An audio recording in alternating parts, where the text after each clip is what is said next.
This is Pet Life Radio. Let's talk pets.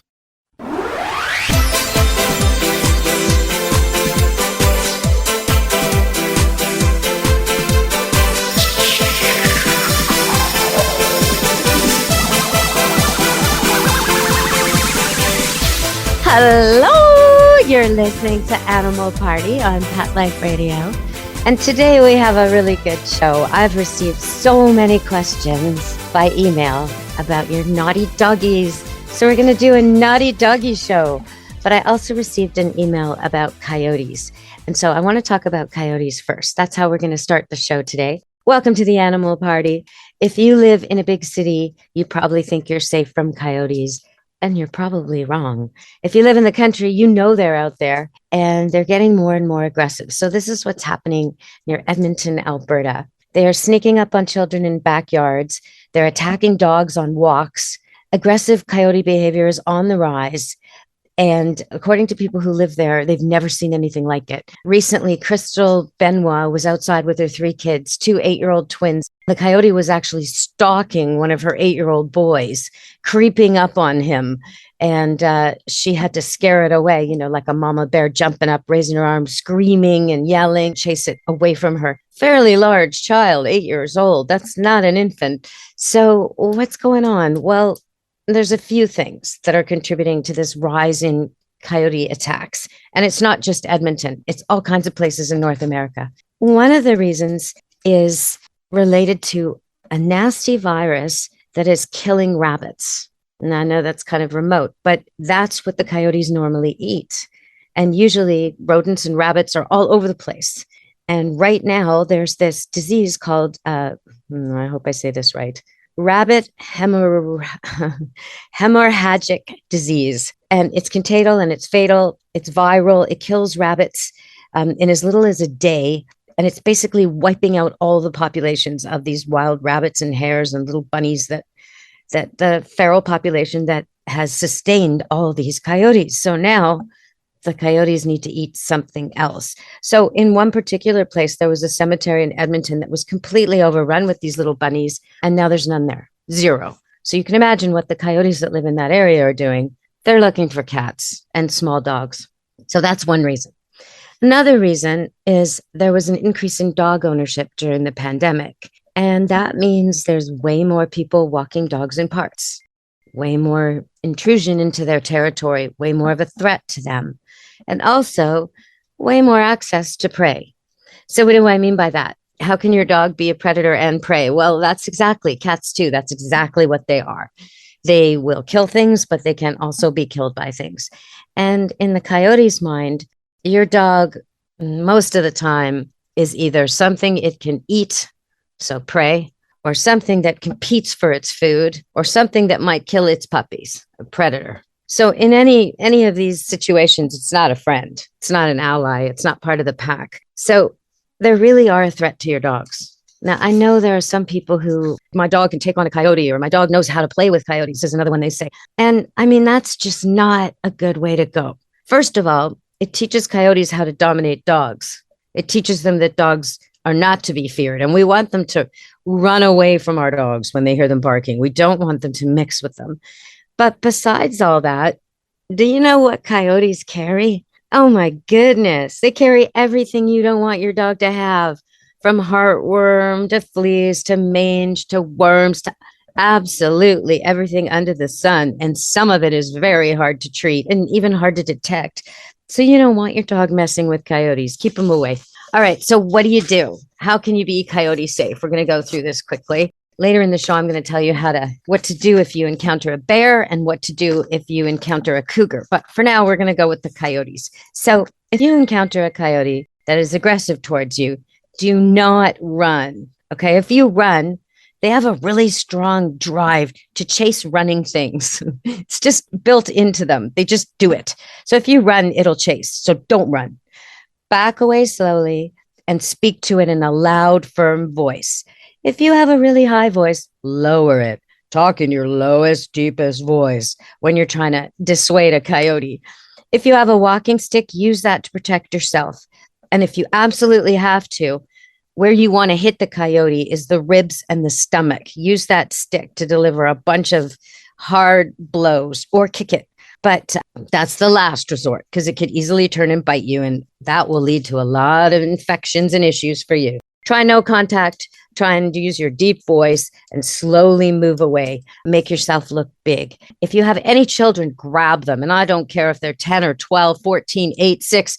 Grab them, be together, be one solid unit all together when you face the coyote. So the biggest thing you can do is keep your garbage secured, keep your pets indoors, especially at night, especially cats and small dogs. Forget about bird feeders because they attract coyotes. Feed your pets indoors. Don't leave any food or bones or treats outside. Manage your compost properly. And if you keep chickens or small livestock, you definitely need an electric fence. So that's how you deal with coyotes. All right, we're going to go to break and we're going to come back with a few of your dog problems. And later in the show, I'll cover what to do if you meet a bear and what to do if you meet a mountain lion. Now, I know some of you think this is really remote. You're not likely to meet a bear or a mountain lion. Well, then you ought to come up my way to Canada and go on a little vacation because it is beautiful up here. All right, so stay tuned. We'll be back on Animal Party Pet Life Radio. Take a bite out of your competition. Advertise your business with an ad in Pet Life Radio podcasts and radio shows. There is no other pet-related media that is as large and reaches more pet parents and pet lovers than Pet Life Radio.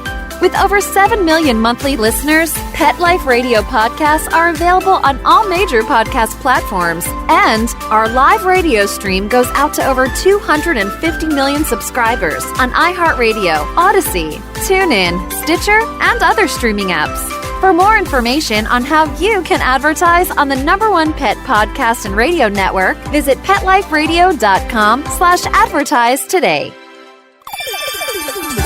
Let's Talk Pets on PetLifeRadio.com.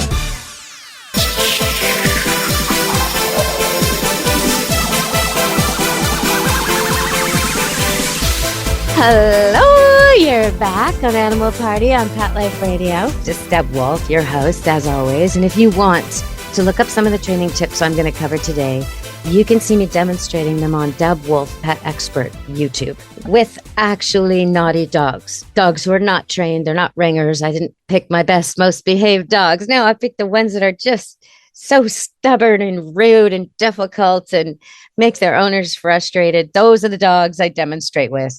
And you see them go from bad dog to good dog like a magic trick with just some simple techniques. So today we have some questions. Why do dogs chase each other? Okay, that's a good one. And I know it was sent in by a kid. And I really appreciate that. Thank you. She says she doesn't want me to use her name, but I love this question. Why do dogs chase each other? Okay, well, why do kids chase each other?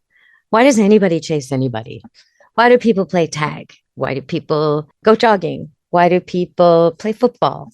Chase for dogs is all those things. It's jog and it's tag.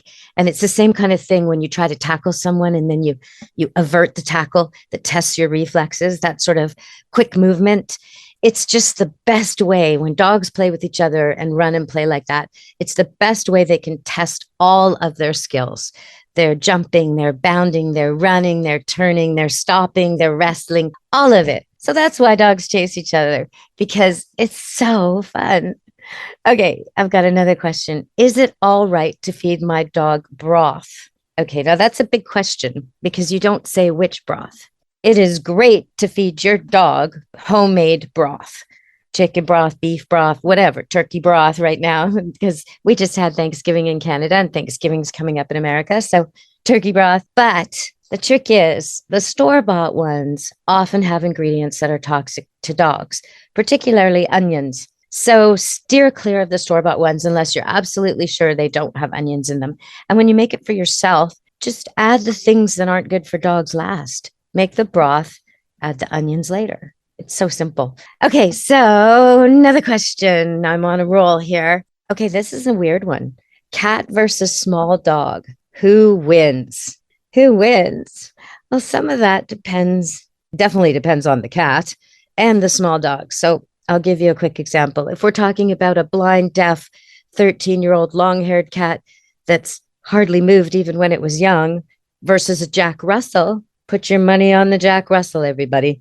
But if you're talking about, I don't know, a 4-year-old, 5-year-old serval, or let's see, even an Abyssinian or a Siamese could give a little Pekingese or a Maltipoo, or some dog bred to just sit in a lap. One of those, like a Shih Tzu, one of those could really, really do some damage on one of those dogs. So you're talking about 10-pound animals, roughly. Cats usually 10 to 15 pounds. These little tiny dogs are around that too. And so pound for pound, who's the more fierce opponent? That so depends on the individual. The cats have the claws on all 4 paws, and the claws are much stronger than the dog's claws. They're used for slicing and attacking. So the cat's got the claws, but the dog's got more strength. The cat has more agility and can bound, leap out of the way, and then pounce back again, especially when we're talking about servals or, oh, yeah. But still, if the dog has quick reflexes like a Jack Russell or a dog made for hunting, the dog's going to have the edge. Now, why are we even talking about this? Ladies and gentlemen, we should be teaching our cats and dogs to get along. So none of this should matter. And start when they're young if you can. If you can't start when they're young, bring the dog in on leash, have the cat with a person who loves cats. Go really, really slowly. Start at a huge distance, other side of the room, and just make sure the dog's never allowed to chase the cat and the cat's never allowed to attack the dog. And you just work slowly toward peace. You get closer and closer over time. There's more on that on Deb Wolf, Pet Expert on YouTube, if you want to check that out. And there are demonstrations on there with cats and dogs. So this person that wrote in with this question said they have a Shih Tzu Bichon and Jack Russell. And they were wondering, how their 2 dogs would fare if they ever got into a scrum, a battle with a cat. So I was looking at that. I was looking at Shih Tzu Bichon and thinking, how they always shorten the names, right? Like a Cocker Spaniel Poodle is a cockapoo. So I'm thinking Shih Tzu Bichon. Is that a shit on? Is that what that is? Do they have to tell people that that's their dog breed? Oh, I hope not. Yes, I have a shit on. Do you really? Yes, I do.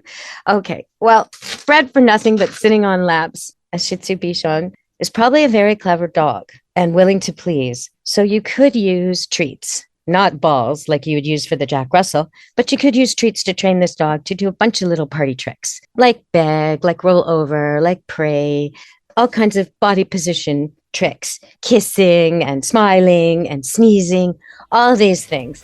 And the dog would be happier for it. And of course, then you'd have an adorable dog who does something other than sit on your lap. All right, everybody, we're going to go to break, come back with a few more problems, and I'll give you some safety tips for those wild animals. Stay tuned on Animal Party Pet Life Radio. For those fortunate to have experienced the deep bond and unconditional love of a companion animal, the death that follows can be one of the most difficult and misunderstood losses to go through. Many times, this devastating loss goes unrecognized and trivialized by family and friends, leaving grieving pet parents struggling to find healthy ways to cope with the loss. In And I Love You Still, a thoughtful guide and remembrance journal for healing the loss of a pet, Dr. Julianne Corbin calls attention to the difficulties unique to the loss of a beloved pet and provides an interactive and compassionate guide to help you process your loss and work towards coming to a place of peace and healing. For those interested in journal therapy and looking for a professionally written and compassionate resource to help understand and reconcile the grief associated with the loss of your pet, this book is for you. And I Love You Still, a thoughtful guide and remembrance journal by Julianne Corbin, is now available for purchase on Amazon and other major book retailers. Let's talk pets Let's talk pets on Pet Life Radio. Pet Life Radio. PetLifeRadio.com.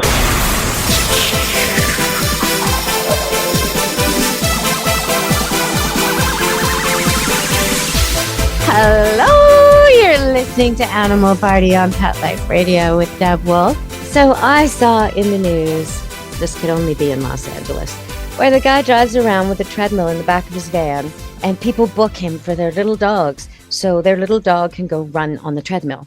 And at first I thought, well, that's ridiculous. Why aren't these people walking their dogs? I mean, come on, $100 just to put your dog in the back of a van on a treadmill. But then I started to think, yeah, like the beginning of this first show, what if you live in an area that's plagued by coyotes, that your dog can never get a good run, not even in the backyard, not even supervised, that it's just always under attack or potential attack? Then yeah, maybe this makes sense, a treadmill for your dog. So I kind of see the logic in it. But I really am hoping people will stop feeding the coyotes and get their garbage and compost under control, because extermination doesn't work on coyote populations. As long as the food's available, they will thrive. And the more you kill, the more their birth rate goes up. So it doesn't help to have hunters out there trying to catch them or trap them. It really doesn't. We've got to control how we feed them and how we invite them into our communities instead. All right, so I'm going to go to another problem here. Oh, how do you know when it's too cold or too hot for your dog? That's a really tough question. It so depends on your dog and the fur and the size and how acclimatized he is. So, for example, if you take a dog that's supposed to be good in winter, but he's lived his whole life in California, and you all of a sudden move to Alaska, and the first day you get there, you throw him outside, that's not going to work. He hasn't had time to grow the coat he needs. So we have to be conscious of, when we're traveling, especially, that, you know, a dog that maybe would be fine in the South on the beach has a winter coat right now because you're doing the snowbird thing. And now you're dragging him down to what's basically a sauna while he's wearing a fur coat. So think about it. Think about your dog's coat, brush it out, groom it out, be ready for the weather you're about to face, and be aware of the coat he's got. And if it's ample for the extremes you're about to expose him to. A big problem with hot and cold is their feet. You know, our dogs aren't wearing boots most of the time. They're barefoot. And so if they step on frozen metal, that's going to do a number on their skin. It might just sizzle it off, burn it off with frostbite. And also, same thing for the heat. They step on a hot metal grate, it's going to burn their skin. So you have to really be conscious of the ground. In places like Florida, the grass can be sharp. It can just cut right through those pads on a dog's feet, especially if he comes from the north where the grass is soft and he doesn't even know about it. So he's going to make a mistake and go running along the grass and cut his pads. So you really have to be conscious of all these types of things when you take a dog to a different place. Get your preventatives in order first if you're traveling, like flea meds and worm meds and all that stuff. Use spray on your luggage if you're staying in hotels. Spray your dog before and after, because any place that's pet friendly is going to be parasite friendly too. So, and you might be exposing yourself to stuff you've never had before from other parts of the world. So be especially vigilant. And as far as keeping dogs outside in the cold, it's really quite dangerous because you just don't know if their water freezes. The same with the heat. If their water spills, they can go without water on a hot day, or it can freeze and they can't drink. And there's all kinds of mechanisms, plug-in things and refillable water and things you can do to make that better. Your dog always needs shelter, shade, shelter, warmth, and water, always. So you have to make sure that's the case. They have to be out of breezes and wind and that kind of thing if it's a cold climate. And they need some kind of hay or a dog bed that stays warm if it's truly a cold climate. So it's very difficult for me to say in such a broad way for the weather of the entire world, but there will be notices posted with your local SPCA site. There will be ways of asking your vet. There will be information about your particular climate and what to do as winter comes. And the next time I have a vet on the show, I'll cover that again. But the main thing is water, shade, shelter. Okay, so now I'm going to cover that other topic of what to do if you're attacked. Well, it's pretty much the same, which is kind of surprising. You know, you'd think bears and cougars and coyotes are such different animals that there must be a different protocol, but there really isn't. For bears, you're supposed to be big and loud and slow and back away. And for cougars, it's basically the same thing, only real big, real loud. And grab your kids. Do not run ever. And I know that's so hard to say. I mean, how do you not run? How do you not run when a bear is chasing you? That's a tricky one, right? How do you not run? I don't know. I mean, I'd want to run, but you can't. You just can't. So what attracts bears? anything that we have cooked or about to eat, dirty barbecues or camp stoves, any item associated with food prep or cleanup, like dish rags, scrubbers, pots, pans, gray water, like the stuff, you're washing your dishes at your campsite, the water sort of smells like food, that. Garbage, wrappers, empty bottles, cans, condiments, or anything that has been in contact with food. Containers for gas, oil, or other petroleum products, pet food bowls. So those are the things that are going to actually make the bear come to your campsite, come to your cottage or cabin. If you encounter a bear while hiking, remain calm. Do not run. If the bear sees you, talk to it in a low, calm voice and take a step or two backwards. Carry bear spray with you. Only use it if you have to. And, before you go off hiking in the woods with bear spray, it's a good idea to check out wildsafebc.com because they really go over this, how to use bear spray, when to use it, how to use it safely, and all the different things you need. And report any encounter with an aggressive bear to wildlife conservation officers. In our area, it's 1-877-952-7277. So that's about the bears. Now about the cougars. Attacks by cougars are really rare. What draws them is food outside, pets outside, bird feeders, chickens and livestock, and don't feed any other animals like deer or anything like that. Because you might enjoy watching the deer and you might be feeding them, but the cougars are there too. And you're just giving them dinner and making it easy for them to come to you. So there's a lot of problems with cougars. There's approximately 2,500 calls to conservation officers in my area about cougars. And so you really want an electric fence if you have chickens, and you really want to avoid the fruit trees and the garbage and all the things that attract these predators. They are such formidable hunters. You really don't want to expect your dog to handle them. Now and again, I do cover a story, though, where a dog chases a cougar away. And sometimes it's a little dog. It's amazing what they'll do, but don't count on that. Cougars are extreme predators, and they're not to be underestimated. Okay, so I'm going to go to one more dog question before we wrap up the show. And actually, this is my own dog. I have a dog called Fabio, and he's a 6-month-old standard poodle puppy. And normally, standard poodles don't really care about food. It's almost like feeding a cat. You almost have to tempt them to eat. And I know people out there with a golden retriever or a lab or Portuguese water dog or cocker spaniel are listening to this thinking, what? You have to tempt them with food? My dog eats anything that drops. He eats everything and anything and will eat everybody's food. Yeah, okay. That's the retriever. Even though poodles are cold water retrievers, they're a little bit different.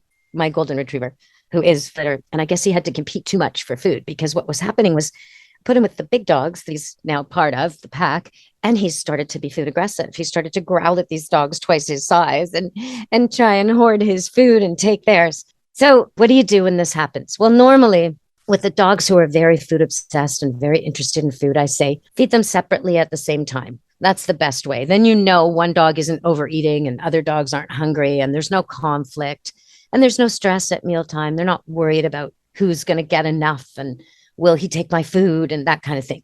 So that's normally the rule. But if you have dogs who are really quite indifferent to food and share well and will sort of go from bowl to bowl and they're not on special food anyway, and you feel like it's okay to free feed them, then you might want to get a guy like Fabio to fall into line, which is what I decided to do.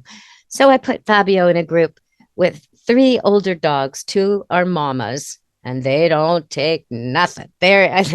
Mama dogs are so good at discipline because they're gentle but firm and absolute. They set the standard. So the second Fabio growled at one of these mamas, she looked at him. What are you talking about, little one? Are you kidding me? Right away he got disciplined. So what I did was I put him with these 3 other dogs, one that's very mellow and easygoing and shares food and couldn't care less, poodle, and 2 female mama dogs who were very good at gentle discipline.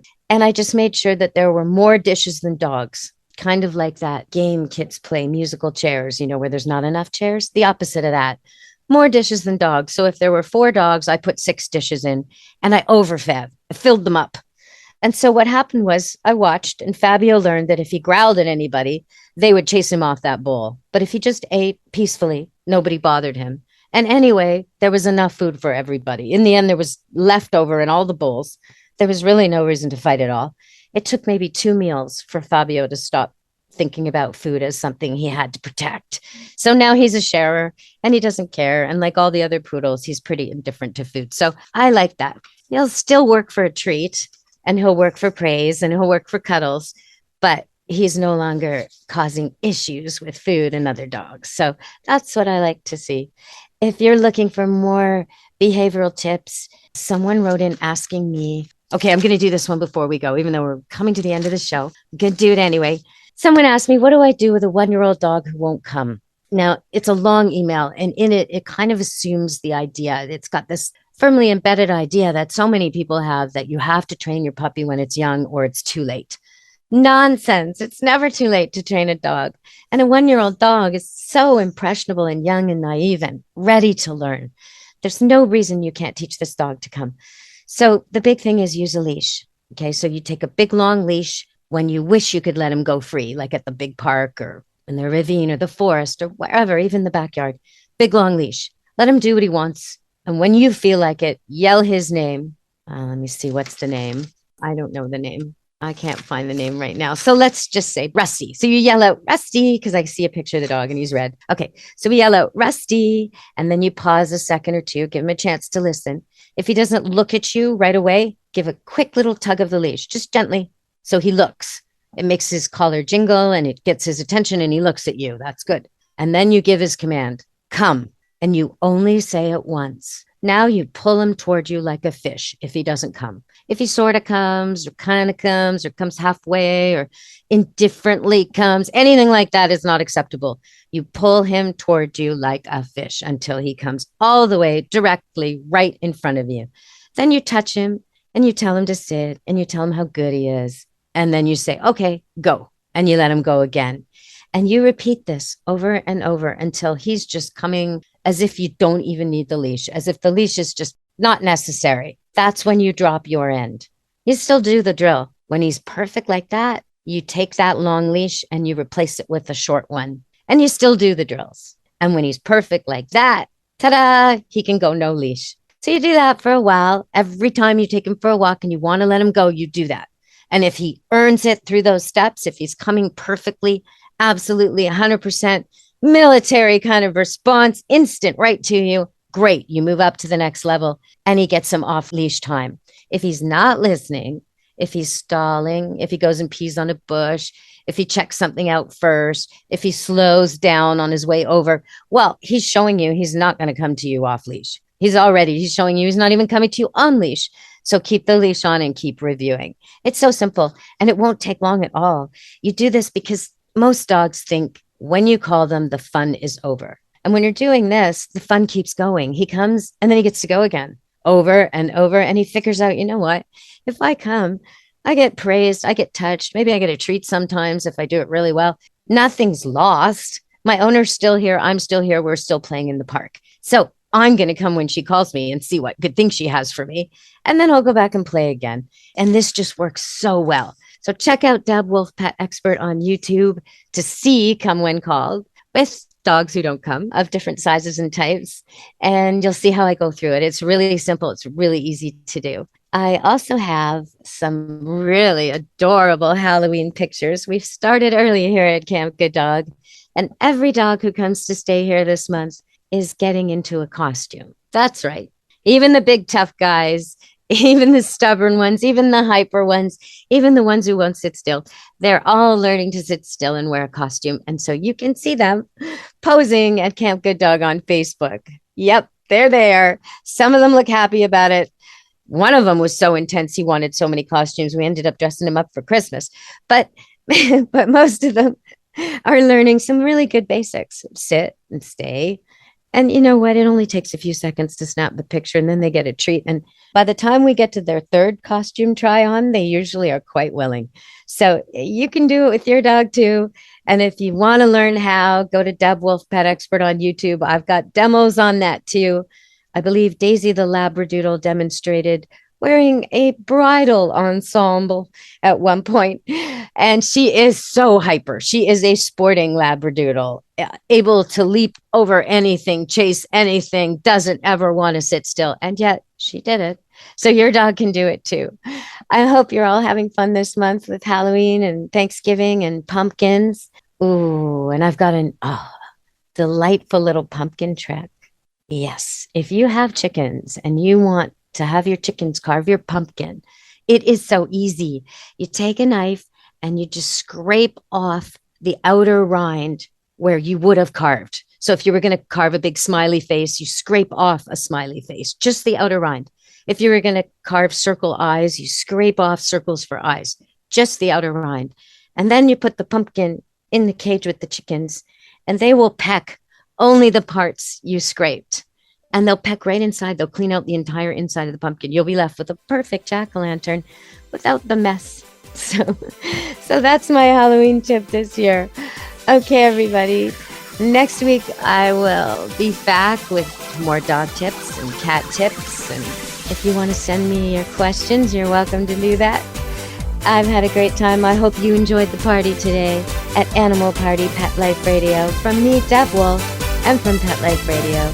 Be good to your animals. Let's Talk Pets, every week on demand, only on PetLifeRadio.com.